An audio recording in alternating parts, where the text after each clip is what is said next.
Inside and outside of the NFL, people are upset with the Washington Commanders. What else is new? And a brand new mock draft Monday. That's new. Post free agency frenzy mock draft on this edition of the Locked On Commanders podcast. Your daily podcast on the Washington Commanders. Part of the Locked On Podcast Network. Your team every day.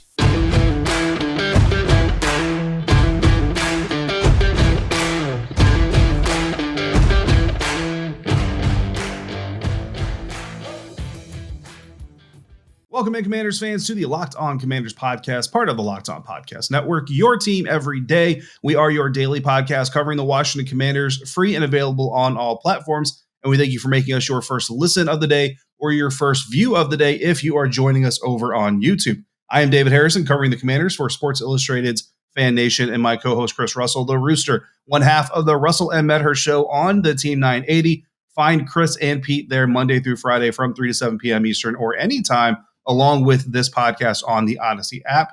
When we're not there or here, we are on Twitter at DHarrison82, at WrestleMania621, and at LO Commanders. Today's episode is brought to you by BetOnline. BetOnline has you covered this season with more props, odds, and lines than ever before.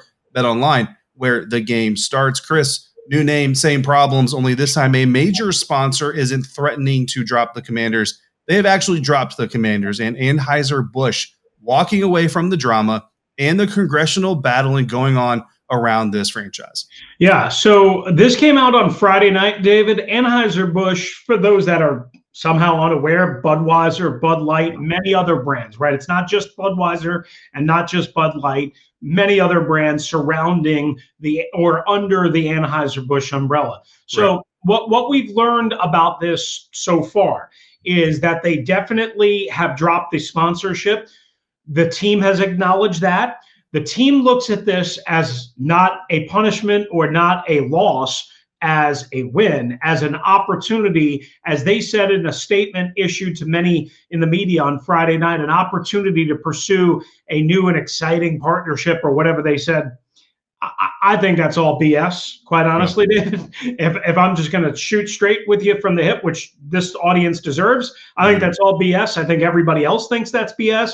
I think everybody thinks Anheuser-Busch dropped the Washington Commanders because they didn't want to be associated with the stench of Dan Snyder and the Washington Commanders. Now, for Anheuser-Busch's role in this, they refuse to acknowledge the reason why they did make this decision. They have acknowledged that they did make the decision. They didn't say that the term was up, the contract was up. We don't know if the exact parameters, but they have acknowledged that they did indeed make this decision, but not the reasoning why. So I ask you, why do you believe they did this? Yeah, it's the drama around the team, and they don't want to be associated by it. They don't want to put the Washington's logos, the branding, Anheuser-Busch through Bud Light and all their other brands. They do a lot of marketing with the National Football League. I mean, I've got, if you can see my Locked On knit cap, I know it's a little bit dark in my background, but I've got a Locked On knit cap back there. And you know what's holding it up is a Bud Light bottle that Bud Light sent me last season. Now that one has a Buccaneers logo. And actually when this news broke, Chris, I kind of thought back to that whole situation. So Anheuser-Busch, their PR department, they emailed me. They said, hey, I don't know if they call it like influencers or whatever, but like, you're in the media, you got a podcast, people know who you are, So we would like to send you, we call it a sample, right? We like to send you a sample, and in exchange, like hopefully you put it up on social media or whatever else. So that's what I did. It's a very common practice, right? So I get the Buccaneers Bud Light aluminum bottle and I take a picture of it on Twitter and I go, shout out to Bud Light for hooking it up. Bucs fans, you can find these in your Publix and all this other stuff coming out. And it's great branding. It's a great partnership between the NFL and between Bud Light, and everybody feels good about it. And when I got approached by them, I said, hey, absolutely happy to work with you. By the way, there you go, Chris. There's a Bud Light, the district branding product that they sent out at one point in time. Again, this is common practice. This isn't anything new. When they emailed me about the Bucs stuff, I said, hey, by the way, I'm actually in the Virginia market. I now cover the Washington football team at the time. That's what their name was as well. If you would like to set something up for that as well, please let me know. They said, oh, thanks. We'll definitely keep that under consideration. So I was like, okay, that's a no, which is fine. But then I started paying attention. I'm like, you know what? Guess who else didn't do any publication work with them? Pretty much anybody covering that beat that year at that time. So here's the thing. This relationship, like Anheuser-Busch probably made this decision a while ago. It's just now coming to fruition, and they still sponsor 26 other National Football League franchises. I guarantee you they still have a national sponsorship deal with the NFL as a whole. This is not a football decision. This is a unique decision. I respect the team or the organization, the franchise, Anheuser-Busch, the company, for not coming out and saying exactly why they're in, and that's their right. So I get why they would do that too, because again, this move, in my opinion, is to stay out of all of that mess. Well, when you make a statement saying we separated from Washington because of that mess, you're now putting yourself in that mess. So if the intention is to stay out of the mess, you just don't mention the mess at all. I completely get it. And again, I mean, you're going to talk a little bit here about some, I don't want to call them lower level, maybe mid-level sponsors, but like Nike and FedEx, right, leading up to the name change, threatened to pull out this time. And those are your major sponsors, right? This time, a major sponsor actually pulls out. I'm interested. I don't know that it's going to be enough to like tip the scales or really put any pressure on this whole Dan Snyder situation, but I'm interested to see if maybe the two previous ones and this one, maybe it starts to trickle effect. And look, once you start impacting the pockets of these dudes, things start to make sense. Yeah, no, sorry to jump in. What'll be interesting is if somebody can actually crack the code, right, and get somebody from Anheuser-Busch to actually say, yeah, we dropped them because we don't want any part of Dan Snyder. And that might tip the scales to some of those corporate behemoths. And make no mistake about it, Anheuser-Busch is a corporate behemoth. This is a big step, but you're right. Anheuser-Busch is kind of laying in the weeds right here until they come out guns a-blazing. It might not tip the other scales like you're talking about. But we found out during the name change back in 2020, it doesn't take long sometimes, David, for one domino to trigger another domino to trigger another domino. Not saying it's going to happen, but it doesn't always take long, or it doesn't just mean that this is an individual decision that has no impact on others. Now, you mentioned a couple of other sponsors. MedLiminal was a sponsor of the organization, a Manassas, Virginia-based company, I think medical billing and all that stuff. Joe Theismann was their spokesman. They dropped the Washington Commanders earlier this year. And then Inova had a wide-ranging corporate sponsorship. Now, the team facility is still named, for now, as of today, the Inova Sports Performance Center. I can guarantee you it is still named that. I was just there on Thursday. That being said, they did drop the medical partnership, meaning Dr. Robin West, who actually did a lot of the surgical work on Alex Smith. That part of the partnership ended. And again, we never really got clarity on that. So is that really dropping a sponsorship? I mean, it's kind of 50-50, I guess, because their name is still on the team facility.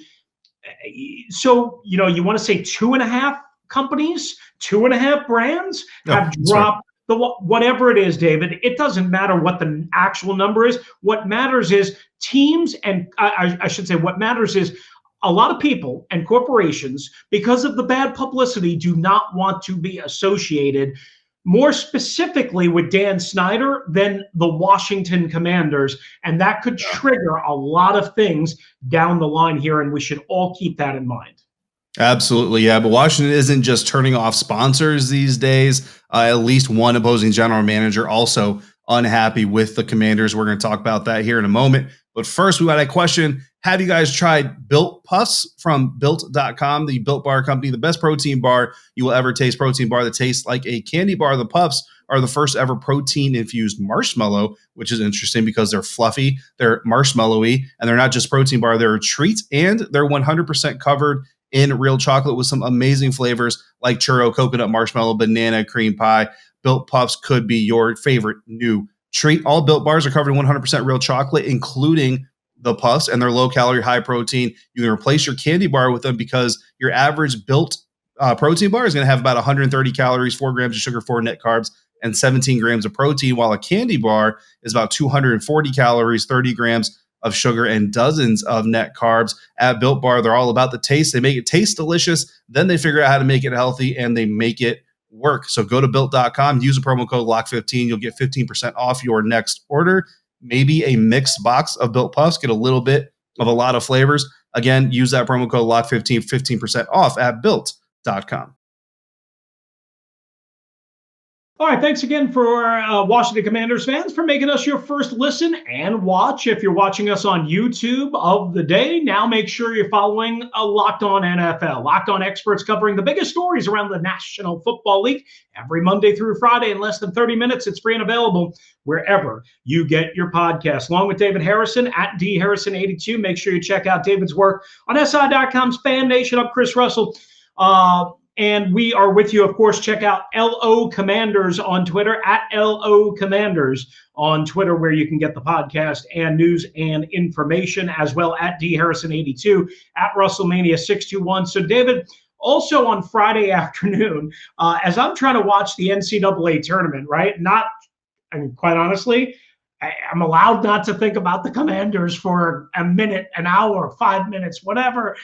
Ba-boom, Twitter starts blowing up. I think it was Ben Standig that found the video. Brandon Beane, the general manager of the Buffalo Bills, just taken an absolute hammer to the Washington Commanders organization. He did not specifically mention Ron Rivera by name. However, he was very, very, very unhappy with how the Commanders handled the J.D. McKissic situation. So much so that he said, hey, look, the agent here, who a lot of fans are blaming, the agent in Beane's mind did everything right. He told the Commanders it was over. He told the Commanders McKissic had agreed to terms. That's how you're supposed to do it. That is the general rule of thumb.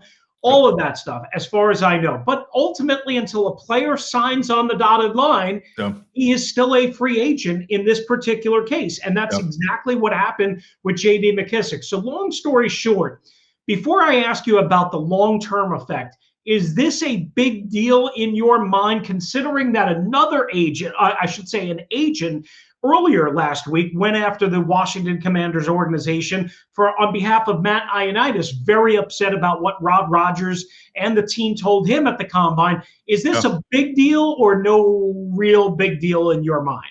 No, it's a big deal. This is a very small organization, and I'm talking about the NFL, right? Like the NFL might seem like it's got a whole lot of people, but when you really break down the amount of people that are working within NFL offices and franchises and all these things, it's a very small population of people. So when you go out there and you start doing business not in good faith, that's a very quick way to put yourself in a very bad spot. And I mean, look, at the end of the day, there's only 31 other NFL franchises, right? So if a team really needs to move a guy, like say you need to move a Carson Wentz, even if your reputation is bad or your reputation is you don't really play by the rules and you're not really kind of a honor among thieves type of person, I'm not going to say they're just going to completely cut you off, but there will, you continuously do these kinds of things. There's going to come a position or a time where it's going to bite you in the butt, and it may not be 2022, but it could be 2023, 2024. It could have been, Chris, 2022. I mean, Russell Wilson, refused to waive his no trade clause for a reason. I'm not saying that's the exact reason, but again, usually when these types of things happen, it's not the first time you've done it. It's just the first time you've been called out for it, right? And that's kind of the trend that tends to happen. What really concerns me, less or so with Matt Ioannidis. So the thing with Matt Ioannidis and his agent is I completely get where the agent is coming from. They go to the scouting combine. For those who aren't aware of the story, they go to the combine. Matt's people meet with Washington's people. They say, hey, what's your plan for our guy in the future? They say, no, he's a plan for our future. We don't plan on releasing him or moving him. Good to go. You have nothing to worry about. Look, things change sometimes. Now, I don't think agents come out the way they did if Washington's like, hey, we just spent a lot more money in this trade than we expected to. We're probably going to have to look at Matt again and make a decision moving forward. We'll let you know, keep you in the loop. His agents don't come out like that. Now, what probably happened is the last thing we were told is he's good. These other things happen. They change their mind, and we find out they changed their mind when we get the notification our client's been released. That's bad business. This whole thing with Brandon Beane, what really bothers me about this, Chris, and I think what's really going to kind of perk people's ears around the league is they're friends. Yeah. Like, they've got a relationship. Like, Ron Rivera and Brandon Beane worked together in Carolina, put together a championship contending roster and a team. Like, there's pictures of them taking walks on a Sunday afternoon in the offseason. Like, these are friends. If you're going to do this to your friend in the National Football League, who knows what you're going to do to your enemy. So again, It's not an official rule. Like, they didn't break any official rule. They broke an unwritten rule, which is how I wrote it up for SI.com. And to a lot of people, they're going to be, hey, all's fair in love and war. That's true. But guess what? All's fair in love and war when it comes back to you. So when you miss out on a free agent because they don't trust you, or the agent doesn't trust you, when you miss out on a trade because the GM or the front office refuses to deal with you, that also is fair. So just remember, what goes around comes around, all the cliches, the karma, and all the other stuff. And let's be honest, Washington doesn't have a whole lot of karma to spend in the first place. So building up more negative karma just doesn't really sit right with what's happening around the team. All right, so there's a lot to unpack there, and I think that's well said on your behalf. First of all, we should acknowledge that reportedly Ioannidis is heading to the Carolina Panthers, which was Ron and Beane's old team, right? Yeah. So, I mean, I said this on Twitter on Friday, if an airline just wanted to pop on the scene and service Charlotte International, Dulles International, and Buffalo and Niagara International Airport, they could make a lot of money just between those three stops if they just only service those three spots. So good luck to Matt Ioannidis. He's a good dude, good draft pick, all of that stuff. Yeah. I hope it works out for him. Number two, I didn't have a major problem with how they apparently handled the Ioannidis situation from a things do change standpoint. Right. However, and you can't always communicate everything. Right. However, I do think it would have been nice of them to call the agent and say, look, things have changed, whatever. Okay, so moving beyond that, the one that I have the major problem with is Beane. And again, I've been getting yelled at all weekend by fans. You can tweet me at WrestleMania621, and yell at me that way. David, I would say this. They're right, and people are right that a free agent is a free agent again until he signs his name on the dotted line. Yep. So therefore, J.D. McKissick changed his mind. Listen, that's on him. But what Brandon Beane's point is that Ron Rivera and the Washington Commanders, Marty Herney, who Beane used to work with and for as the former general, that they should have cut off communication to J.D. McKissick. That they should have cut off, hey, we'll match, we'll give you the same. They should have done that out of respect, not only because what the agent was telling them, but because, hey, you know what? You're trying to screw with us, and we've been nothing but good to you. Now, you mentioned friends, okay? I've reported this. I mentioned this back when I was working for SI.com, and I mentioned it on the radio and on this podcast and everywhere anybody will listen to me. Brandon Beane and Sean McDermott helped Ron Rivera out a lot last year. In 2020, I should say. Right. In 2021, he had Herney and Marty Mayhew to kind of help shoulder the load and figure out the administrative stuff. The rules weren't evolving every day with COVID and so on and so forth. I mean, there was a lot of craziness, but they weren't evolving quite like they were in 2020 when Ron didn't have a GM, an assistant GM, a president until Jason Wright was hired. Ron had nobody to really help him in his first year in Washington. You know who helped him? Sean McDermott and Brandon Beane. That's who helped him, and Marty Herney. So that's why I think this particularly stung Brandon Beane. And that doesn't make him right, but it makes him human. David, when somebody you trust, respect, you try and help screws you over, or at least you view them as screwing you over, that absolutely can affect trust and friendship. And it does have a potential tangible impact, as you kind of alluded, where the organizations were kind of helping each other. Don't know if that ever happens again. Yeah, I mean, look, the further outside you are from something, especially as big as the NFL, the easier it is to kind of discount stuff and say, it's no big deal. It's part of the game. And again, all's fair in love and war and all these things. Here's how I break it down to just the everyday person. If you and your buddy are both shopping for used cars and you find this really awesome deal, you're like, bro, I found this car that's perfect. I love it. It's the perfect color. It's a great deal. I'm going down on Wednesday to buy that bad boy. And you find out that on Tuesday, your buddy went down and bought the car before you get there. Would you be upset with him, or would you go, oh, man, you got me? What a good play on your end, guy. You really got me, dude. Let's go have a beer. No, you'd be pissed off as hell at that guy. So, look, that's essentially that's the best way I can kind of compare this. So, look, it's like bad penalties, Chris. If the move helps your team, you're going to say, it's just part of the game, guys. It's no big deal. If it hurts your team, you're going to be upset about it. But if you're being real about it It's dirty business. It's shady business. And again, are the Buffalo Bills just never going to trade a player or a pick with the Washington Commanders ever again? I don't know that you go that far, but it certainly could strain things moving forward. Absolutely. Some of the trust, some of the bonds, some of the help, some of the internal help could be certainly lost forever. We don't know exactly, but it could be. And that could have an impact, especially when you look at how successful the Buffalo Bills organization has become under Beane and McDermott's leadership. All right, coming up next here on the Locked On Commanders podcast, a new edition of Mock Draft Monday. David and I will pour over a big-time mock draft that is straight ahead if you stay with us. Guys, you might think trying to figure out Ron Rivera and the Washington Commanders is madness. But if you're looking for that other kind of madness, you might find it, oh yes, with our friends at betonline.net. It is that time of the year. The college basketball tournament is down to just 16 teams, but you can get all the latest odds, contests, player props at betonline.net. They are the number one source for all of your sports betting needs and information. BetOnline remains the best spot for all the sports scores, podcasts, and news this season. And it's not just about basketball, guys.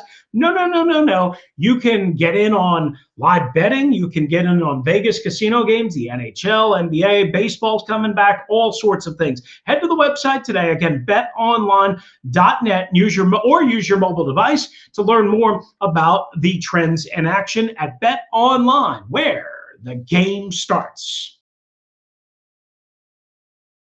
Thanks again for making the Locked On Commanders podcast your first listen or first watch of the day. If you're an NHL fan, the NHL trade deadline is on the way, and Locked On has over 20 NHL shows going live for you at 3 p.m. Eastern on Monday.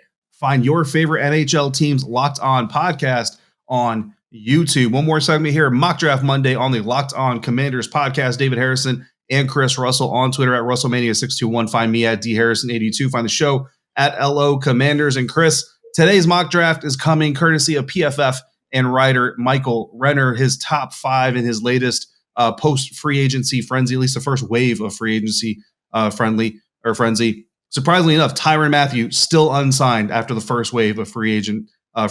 I know safety is kind of, are one of those later positions that people tend to address, but still pretty surprised that he's still available. Looking at the top 5 here, Aiden Hutchinson moves up to the number 1 spot, the edge rusher out of Michigan, going to the Jacksonville Jaguars. Detroit Lions at number 2 take Ike Mekwonu. Offensive tackle out of NC State, Evan Neal. The offensive tackle out of Alabama is next, going to Houston. Kayvon Thibodeau, edge rusher out of Oregon, goes to the New York Jets. And the New York Giants get Charles Cross, offensive tackle out of Mississippi State. So that's your top 5 in Mr. Renner's newest mock draft. You go down to number 11, where the Washington Commanders sit. And they get a name that is somewhat familiar, but we haven't heard it in a little bit. That's Notre Dame safety Kyle Hamilton. A little bit of coverage, a little bit of boxability, very big but athletic. Some people call him a unicorn. In fact, I think Renner actually in his write-up called him a unicorn as well.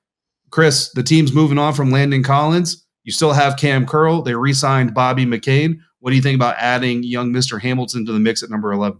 All right, so a couple of things to unpack here. Rivera told Ben Standig of The Athletic, in all likelihood, while he didn't guarantee it, in all likelihood, the Carson Wentz trade precludes a quarterback at number 11, right? Which I think many of us figured out. So then you start looking, great draft for receivers. Maybe you go an offensive lineman. You mentioned a couple of guys that Renner has going in his top 5. Clearly, some of those guys were not going to be available at number 11. But the one guy, David, that honestly, if you told me, even though he finished up the year injured and we didn't get to see him pop really in the back half of Notre Dame season, if you told me Kyle Hamilton would be available at number 11 and you already filled your quarterback spot, I think Ron Rivera, Marty Herney, whoever is going to be in Vegas for the draft, they would take their draft card and they would throw it to Roger Goodell and just to get it as fast there as they possibly could. Because Kyle Hamilton, in some people's view, is the best player in the draft. Yeah. Now, that doesn't mean he is or he's going to be unbelievable on the next level. Of course, evaluations are wrong. And again, coming off of an injury-plagued year at Notre Dame. But this is a dude that can stop the run. This is a dude that can play single high center field. This is a guy, as I like to call him, I don't know if I'm the only one that calls him, pencil eraser. This is a guy that is a space eraser, a space eater, which is something the Washington Commanders, Redskins, football team, whatever they've been called, has not had since Sean Taylor.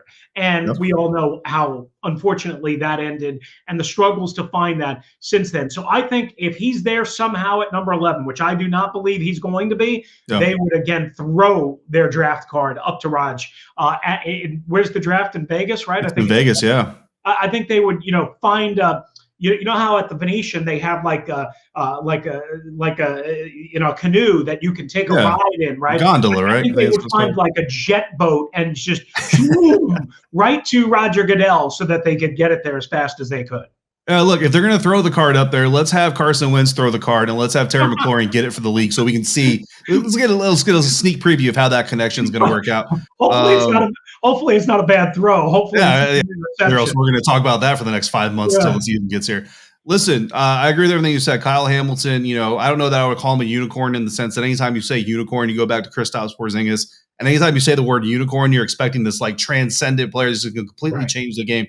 I don't think Kyle Hamilton is that, but what he is he is a solution to a problem that Ron Rivera has been talking about, Chris, since before I joined covering this team. And that is the ability to stick to your formation in motion. And that's something like everybody that plays Madden, right? How do you pick man defense from zone defense? You put a guy in motion. If the defender follows a guy, they're in man. If he doesn't, they're in zone. Ron Rivera talked about this before. They want to have a defense formation that no matter what the offense does, you stay in your place. The play might shift in your mind, but your body is not giving anything away from that because that will help a quarterback who's slow to process, will help you rather combat a quarterback that is slow to process. Kyle Hamilton is that kind of a guy. You put him on the field with a Cam Curl or the Bobby McCain, and you have some more versatility. Honestly, I like the Cam Curl, Kyle Hamilton combination really, really, because I think no matter what happens, your safeties can stay in place. You just change assignments as long as you have two guys that have the IQ to be able to handle that. And Chris, you look at the division, and Ron talked about, again, you have to win your division before you start talking about winning Super Bowls, right?